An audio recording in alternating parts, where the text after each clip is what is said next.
कश्मीर में धर्मांतरण नहीं होता, कश्मीर में घुसपैठिए नहीं जाते, और कश्मीर में सब हम दो हमारे दो फॉलो कर रहे हैं, जनसंख्या विस्फोट भी नहीं हो रहा है।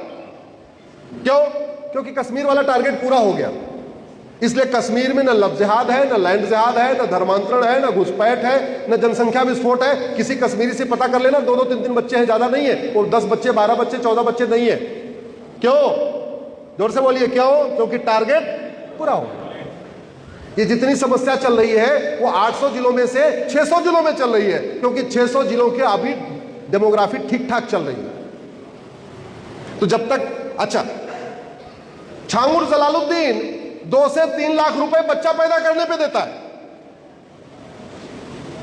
तो मतलब अगर 10 बच्चे पैदा कर लिए तो छांगुर जलालुद्दीन कितना देगा? 25 लाख देगा। 20 बच्चा पैदा कर लिए, छांगुर जलालुद्दीन कितना देगा? 50 लाख देगा। ये भारत में बच्चा पैदा करने पे भी इंसेंटिव पैसा बांटा जा रहा है, लव जिहाद पे पैसा बांटा जा रहा है, लैंड जिहाद पे पैसा बांटा जा रहा है, धर्मांतरण पे पैसा बट रहा है, घुसपैठियों को बसाने पे पैसा बट रहा है, जनसंख्या विस्फोट पे पैसा बट रहा है। और पैसा कहां से आता है? एफसीआरए के जरिए। हमारे पूर्वज क्या कहते थे? न रहेगा बांस, जोर से बोलिए जरा, न रहेगा बांस। ये बांसुरी कैसे बज रही है? ये कानून खत्म करो, फंडिंग बंद, फंडिंग बंद, आधी समस्या खत्म। और कहां से आ रहा फंडिंग? और फंडिंग आ रही है नशे के कारोबार से। जो भारत में ड्रग स्मगलिंग का कारोबार चल रहा है, इस ड्रग स्मगलिंग के कारोबार का जो 50% उसमें पैसा है, वो केवल और केवल लव जिहाद, लैंड जिहाद, धर्मांतरण, घुसपैठ पे खर्च हो रहा है। इस घटिया कानून के कारण हमारा धन भी जा रहा है, हमारा धर्म भी जा रहा है। पूरा पूरा पंजाब कन्वर्ट कर लिया है लगभग। किसके दम पे? नशा देके। क्यों? क्योंकि बच्चा नशेड़ी हो गया तो कोई फर्क नहीं पड़ता, उसको कन्वर्ट करना आसान होता। और जो नशे से पैसा आ रहा है उससे वापस फंडिंग हो रही है।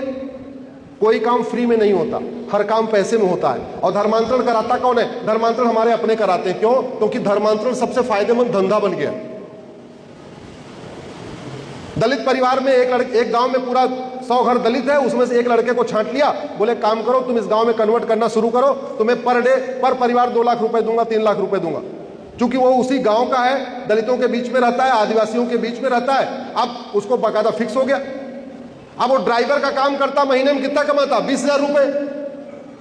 टीचर बन जाता, महीने में 50,000 रुपए। और कोई काम कर लेता, चार्टर्ड अकाउंटेंट बन जाता मनीष जी के तरीके, तो कितना कमा लेगा? 4-5 लाख रुपए, इतना ही कमाएगा ना। धर्मांतरण का धंधा शुरू करने के बाद 25 लाख रुपए आराम से महीने में कमा सकता है, क्योंकि महीने में 4-5 परिवार को कन्वर्ट करना आसान है। तो ये धंधा जो चल रहा है कैसे रुकेगा? गैस कैसे बुझती है? गैस कैसे बंद होती है? क्या करना पड़ता है? अगर नॉब नहीं घुमाएंगे और मुंह से फू फू करेंगे तो मुंह जल जाएगा, गैस बंद नहीं होगी। गैस बंद करने का तरीका, मुंह से फूंक मत मारिए, बल्कि नॉब घुमा दीजिए, सप्लाई काट दीजिए, गैस बंद। या अंदर से जो हवाला की फंडिंग हो रही है, अंदर से जो ब्लैक मनी से फंडिंग हो रही है, अंदर से जो बाहर से जो एफसीआरए से फंडिंग हो रही है, ये जब तक बंद नहीं होगा तब तक धर्मांतरण बंद नहीं होगा। और एक बात मैं बता दे रहा हूं, पर डे 1000 बेटियां लव जिहाद का शिकार हो रही हैं। पर डे 1500 हिंदू परिवारों का धर्मांतरण हो रहा है। 1500 हिंदू परिवार का मतलब एक परिवार में 6 आदमी मान के चलिए, 7 आदमी मान के चलिए, तो पर डे 10,000 हिंदुओं का धर्मांतरण हो रहा है। 5 करोड़ घुसपैठिए आके भारत में पहले से ही बैठे हुए हैं। उसमें सबसे ज्यादा बांग्लादेशी हैं, उसके बाद रोहिंग्या हैं, उसके बाद पाकिस्तानी है, उसके बाद अफगानिस्तानी।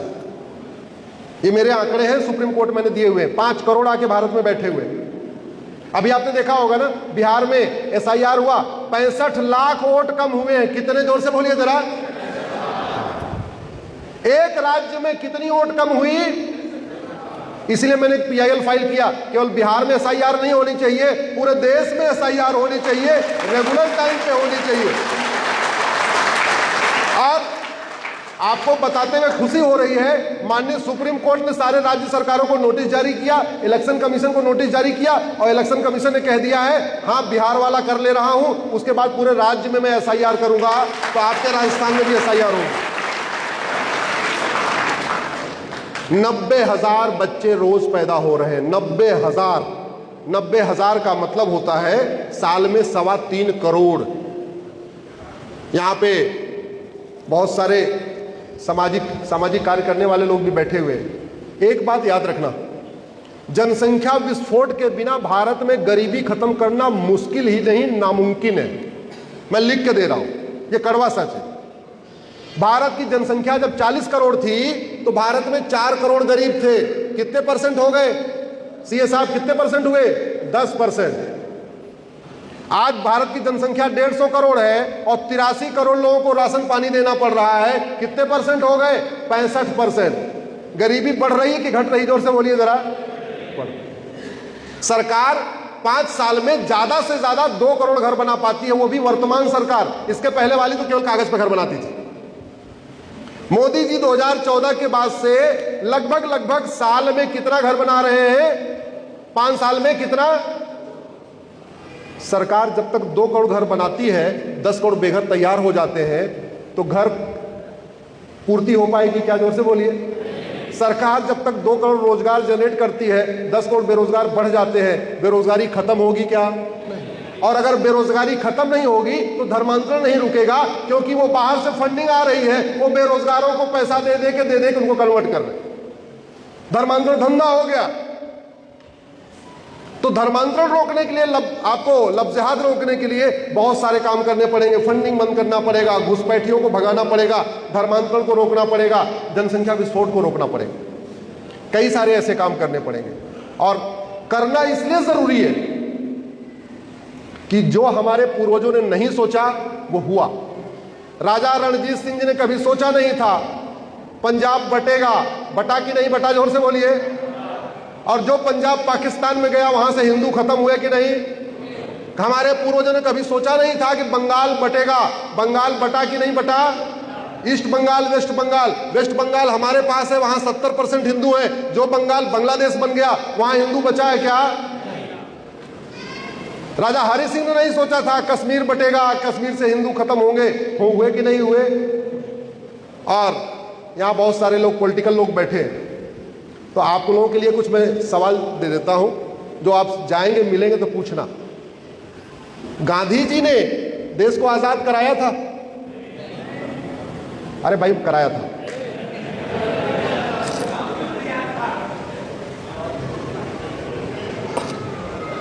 गांधी जी ने पूरा देश आजाद कराया। तो गांधी जयंती केवल भारत में क्यों मनाई जाती है? पाकिस्तान और बांग्लादेश में क्यों नहीं मनाई जाती? मनाना चाहिए कि नहीं मनाना चाहिए? मनाते हैं क्या? भगत सिंह जी को तो फांसी वहीं हुई थी। भगत सिंह जी के जयंती और पुण्यतिथि वहां मनाते हैं क्या? नहीं। ये गांधीवाद, ये समाजवाद, ये अंबेडकरवाद, ये फलानावाद, ये सब कहां चल रहा है? भारत में।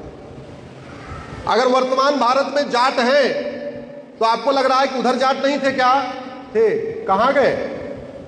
भारत के सभी ब्राह्मण बताएं कि अफगानिस्तान, पाकिस्तान, बांग्लादेश के ब्राह्मण कहां चले गए?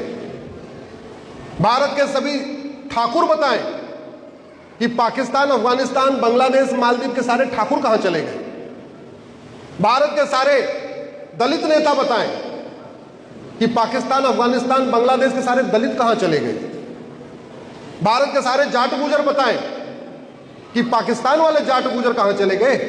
उनको धरती निगल गई, आसमान उठा ले गए। भाई जितने हिंदू इधर उतने हिंदू उधर, तो हिंदुओं का रेशियो उधर खत्म, हिंदू वहां खत्म क्यों हो गए? क्या हिंदुओं के बेटे नपुंसक थे क्या? जोर से बोलिए जरा। तो हिंदू खत्म क्यों हुए? क्या हिंदुओं की लड़कियां बाज थी क्या? नहीं। तो फिर बेटियां कहां गई? वहां हिंदू खत्म क्यों हुए?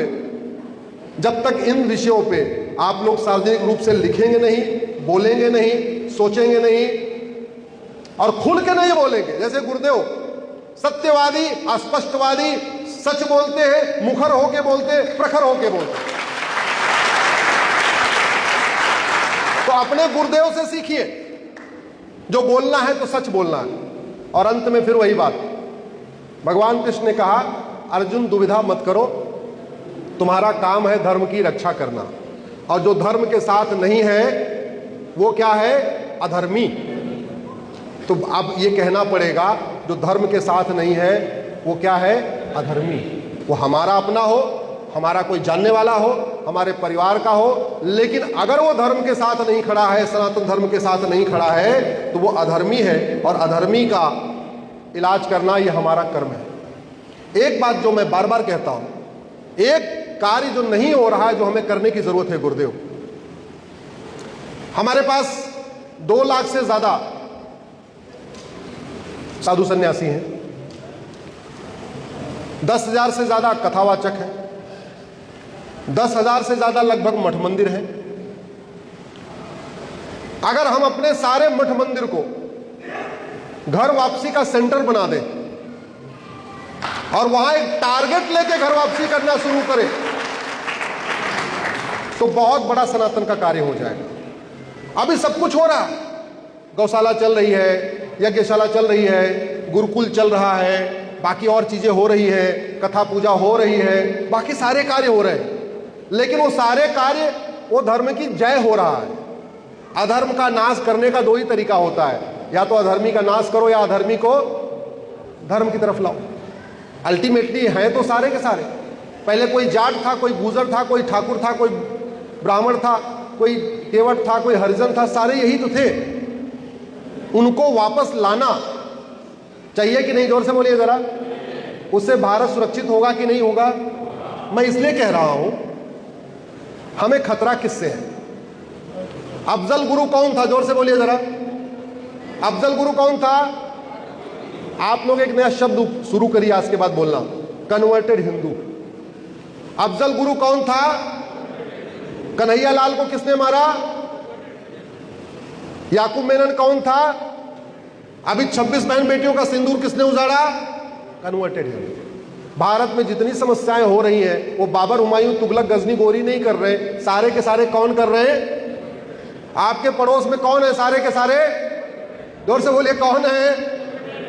तो जो कन्वर्ट हो गए डर के मारे, भय के मारे, लालच के मारे, किसी भी और तरीके से, उसका एक समाधान क्या है? उनको लाया जाए, उनको बताया जाए कि भैया अभी तुम जो काम कर रहे हो ये धार्मिक कार्य नहीं है। समझाने का तरीका क्या है?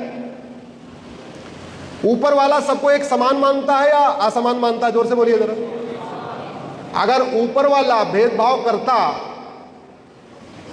तो हिंदू को पेट में 9 महीने रखता और कन्वर्टेड हिंदुओं को या तो 10 महीने रखता या 8 महीने रखता। मां के पेट में सारे एक बराबर है कि नहीं? ऊपर वाला अगर मेल फीमेल में भेदभाव करता तो किसी को 9 महीने पेट में रखता, किसी को 10 महीने रखता। मां के पेट में बेटे और बेटी एक ही बराबर रहते हैं, अलग अलग रहते हैं? जोर से बोलिए जरा। ऊपर वाला भेदभाव करता जाति के आधार पे, तो मां के पेट में ब्राह्मण कुछ अलग टाइम पे रहते, क्षत्रिय अलग टाइम तक रहते, वैश्य अलग टाइम पे रहते। कोई भेदभाव किया क्या? नहीं किया। अगर ऊपर वाला भेदभाव नहीं करता और किसी किताब में भेदभाव लिखा हुआ है, तो वो ऊपर वाले की किताब है कि नीचे वाले की? जोर से बोलिए जरा। इसका मतलब कोई फिरकी ले रहा है। ऊपर वाले के नाम पे नीचे वाला अपनी किताब बना के ऊपर वाले के नाम पे अपनी दुकान चला रहा है। इसको एक्सपोज कौन करेगा? जोर से बोलिए जरा। हमें करना पड़ेगा। सोशल मीडिया के जरिए उपयोग करिए, ऐसे सवाल पूछने शुरू करिए। ऊपर वाला न जातिवादी है, ऊपर वाला न भाषावादी है, ऊपर वाला न क्षेत्रवादी है, ऊपर वाला न मजहबी है, ऊपर वाला न पंथवादी है। ये सारा खेल कौन कर रहा है? नीचे वाले। और किसके नाम पे कर रहे? ऊपर वाले। अरे जो किताब वसुधैव कुटुंबकम को नहीं सिखा रही है, वो धार्मिक किताब है, अधार्मिक किताब है? जोर से बोलिए जरा। जिस किताब में, जो किताब आतंकवाद फैलाती हो, जिहाद फैलाती हो, मजहबी उन्माद फैलाती हो, हत्या को जायज बताती हो, झूठ को जायज बताती हो, अपराध को करती हो, वो धार्मिक किताब हो सकती है क्या? जोर से बोलिए जरा। इसको लिखना पड़ेगा, इसको बताना पड़ेगा कि सब गड़बड़ हो रहा है, नीचे वाले ऊपर वाले के नाम पे खेल चल रहे हैं। तो सबसे पहली आवश्यकता है कि धर्म को परिभाषित किया जाए। दूसरी आवश्यकता क्या है? स्कूलों में धर्म और रिलीजन के ऊपर कुछ किताब शुरू की जाए। तीसरी आवश्यकता क्या है? मुगल चले गए, मदरसा बंद किया जाए। अंग्रेज चले गए, मिशनरी स्कूल, मॉन्टेसरी स्कूल बंद किया जाए। चौथी आवश्यकता क्या? 5वीं आवश्यकता क्या है? बाहर की फंडिंग बंद किया जाए। और 6वीं आवश्यकता है, भयबिन होए न प्रीत, सठे साठ्यम समाचरे, भगवान और राम और कृष्ण ने यही कहा था। उसी सिद्धांत के अनुसार हमें नियम कानून बदलना पड़ेगा, जस्टिस विद इन ईयर लागू करना पड़ेगा। कानून का खौफ, शिक्षा में संस्कार होगा, कानून का खौफ होगा, लफ्ज़ जिहाद रुकेगा। शिक्षा में संस्कार होगा, कानून का खौफ होगा, धर्मांतरण रुकेगा। शिक्षा में संस्कार होगा, कानून का खौफ होगा, घुसपैठिए भागेंगे। शिक्षा में संस्कार होगा, कानून का खौफ होगा, तो सनातन विरोधी चीजें धीरे धीरे खत्म हो जाएंगी। और ये बात केवल हमारे लिए नहीं है, ये मानवता के लिए एक बहुत बड़ा खतरा है। इसलिए सनातन धर्म ही मानव धर्म है। Hinduism is the religion of humanity. इसलिए हिंदुत्व का प्रचार प्रसार करना हम लोगों का कार्य है, लेकिन हम लोगों की एक लिमिट है। ये ज़्यादा फास्ट काम होगा विधानसभा और संसद के माध्यम से। इसलिए अपने अपने सांसद विधायक को पकड़िए। अगर आप सौभाग्यशाली है, आपका सांसद आपकी विचार को सुनता है, बहुत अच्छी बात है। अगर आप ऐसे इतने सौभाग्यशाली नहीं है कि आपका विधायक थोड़ा गड़बड़ है, नहीं मानता, कोई बात नहीं, किसी और विधायक को पकड़िए। सांसद विधायक में कोई ना कोई एक ऐसा होगा जो आपकी बात मान लेगा, सुनेगा, लेकिन समाधान इसका वहीं होगा। हमारा काम है डॉक्टर वाला। आप जाते हैं डॉक्टर के पास, आपसे बीमारी पूछता है, बीमारी पूछने के बाद पर्चा लिख देता है कि भैया ये 5 दवाई खानी पड़ेगी। डॉक्टर दवाई बना के देता है क्या? जोर से बोलिए जरा। आपको फिर पर्चा लेके कहाँ जाना होता है? Medical store. तो मैंने आपको पर्चा बना दिया, मेडिकल स्टोर पे जाइए। सांसद आपके मेडिकल दवाई बनाने वाले हैं, वो दवाई बनवाएंगे, उन्हीं को पकड़ना पड़ेगा, तभी बीमारी ठीक होगी, नहीं तो नहीं ठीक होगी। आप लोगों ने इतनी देर सुना, मैं आप सबको धन्यवाद देता हूँ। शेष हमारी आपकी मुलाकात सोशल मीडिया के माध्यम से, यूट्यूब, फेसबुक, इंस्टाग्राम के माध्यम से होती रहेगी। एक बार आप लोग खड़े हो जाइए और हमारे पीछे पीछे बोलिए, हमें चाहिए आज़ादी। क्या बोलेंगे?